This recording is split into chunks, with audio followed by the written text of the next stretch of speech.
napinga kitendo kama hicho hapo. Kwanza napata masikitiko kuona kwamba nchi yangu ya Tanzania kuona tairi inatumwa barabarani na watu ambao yani tusiowaelewa, na wao ndio wanaoanzisha chokochoko zote za kuleta vurugu na kupola mali za watu.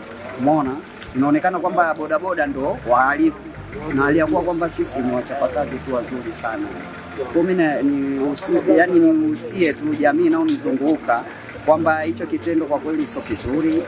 Tupambane, tufanye kazi, ndio msingi wa maisha na ndio maendeleo ya maisha. Bila kazi hatujatoboa, hatujafikisha malengo ya kulijenga taifa letu. Kwa kweli mamangu Samia hana baya lolote, isipokuwa tu ni mtihani uliomkuta. Kwa kweli naiombea taifa langu na muombea Mheshimiwa Rais Mama Samia Suluhu Hassan. Mungu amsaidie ndani ya miaka yake mitano atuongoze vyema ipaswavyo. Mungu amkinge na mabalaa yaliyoko mbele yake na watu wasiokuwa wema mbele yake.